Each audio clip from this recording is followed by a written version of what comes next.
Dear Mr. President, I am writing you the day after the celebration of our nation's independence, thinking about its meaning and impact for what we know as freedom, which I do not have at this moment.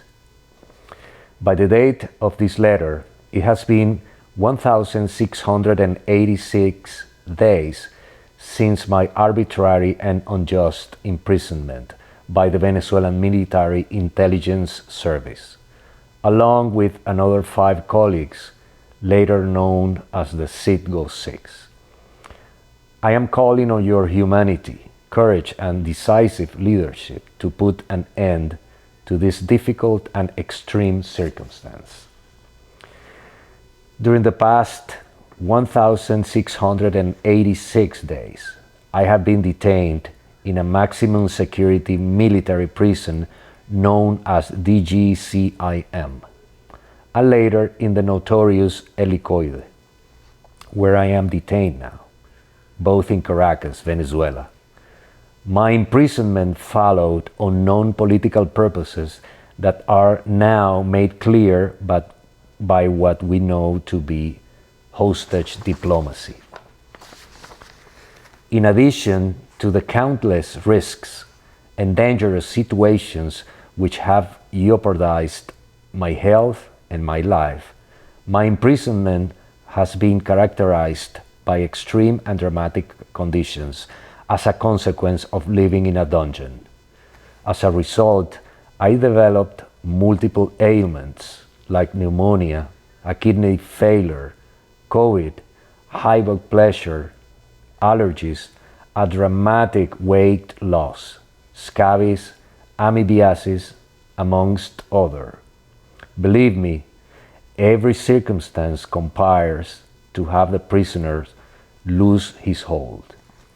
My colleagues and I went through a broken judicial system which violated all proceedings and legal due process, ending in an unfair trial, condemning me without any evidence of a crime, without committing a crime.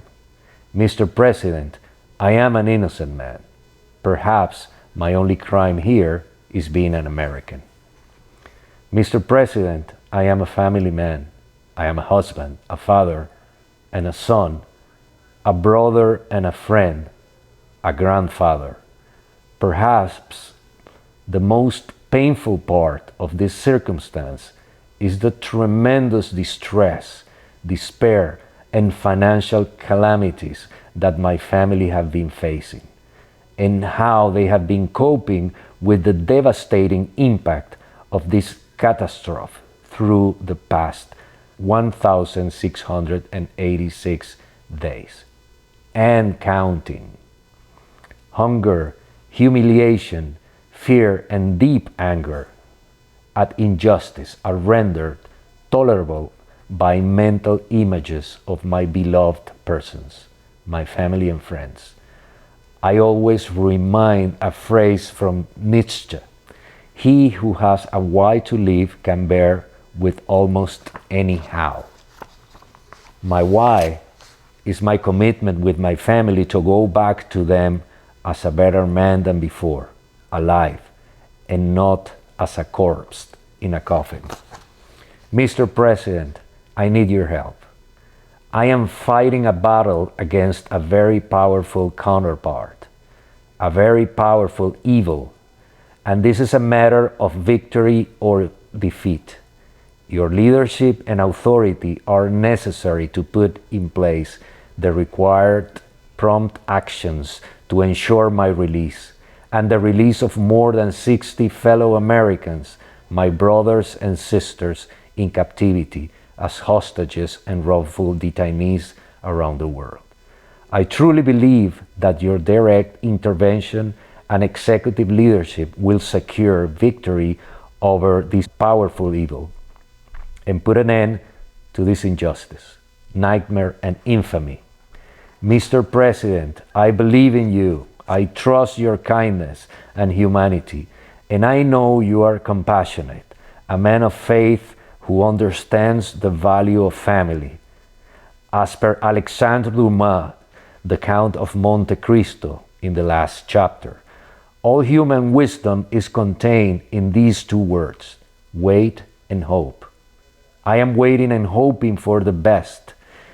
I am also a man of faith, and I have faith in my president and in my country.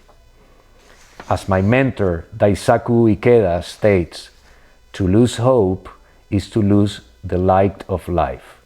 Faith is what ignites hope in one's heart and causes joy to burn brightly. From my captivity, very truly yours, Jorge Toledo. We, the people of the United States, in order to form a more perfect union, establish justice, ensure domestic tranquility, provide for the common defense, promote the general welfare, and secure the blessings of liberty to ourselves and our prosperity, do ordain and establish this Constitution for the United States of America.